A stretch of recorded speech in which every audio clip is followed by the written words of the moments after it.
All right, and so are we ready? Amelia Kimball, are you ready? Ready or not? And for the record, I do live in Cambridge. I live in Central Square right now, but this is a story about my family, which is all from New Hampshire. So when I say I'm from New Hampshire, I'm not trying to scam you. Really from Cambridge. So, last spring, my sister got married, which, of course, is always exciting. You got the two cultures. You got his family, our family, and they're all from Colorado, and we're all from New Hampshire.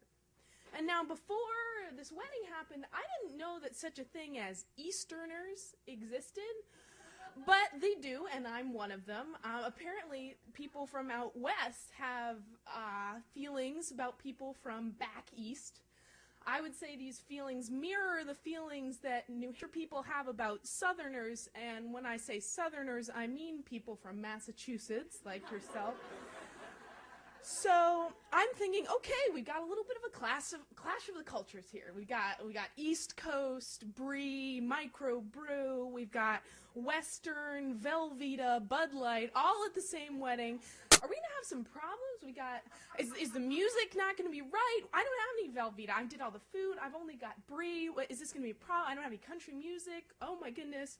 And it turned out that actually our problem was the language barrier.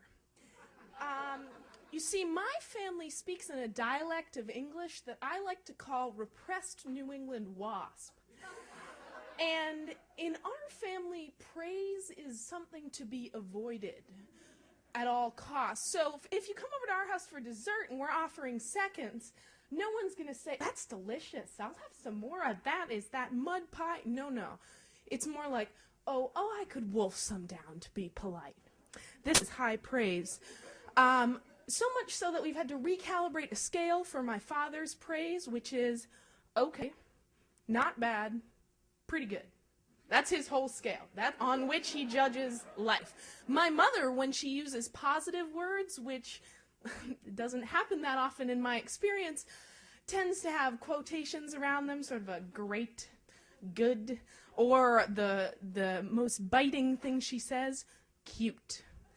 My mother uses the word cute like, well, I'm not sure if I can explain it, so I'm going to give you a couple examples.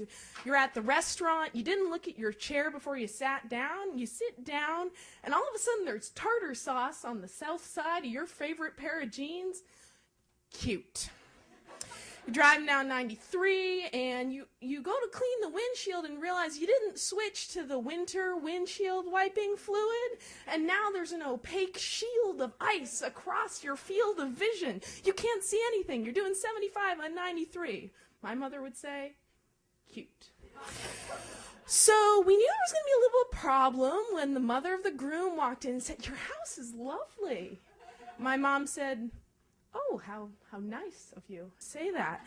And my sister's upstairs, and all the girls go upstairs to see the dress, and there she is, and there's this crowd of Coloradans around her, and they say, oh, she looks so cute. And I sort of was like, sure, yeah. But throughout the whole weekend, I got used to this. I like to think I grew. I got used to things like maraschino cherries or almost dropping your Bud Light, but then not dropping your Bud Light being awesome and great.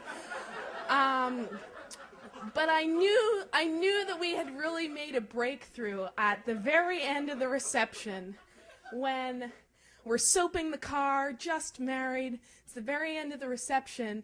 And the mother of the groom turned to my father and said, wasn't that just the greatest wedding ever? And to the whole assembly's credit, no one batted an eye when my father looked back at her and said, yeah, pretty good.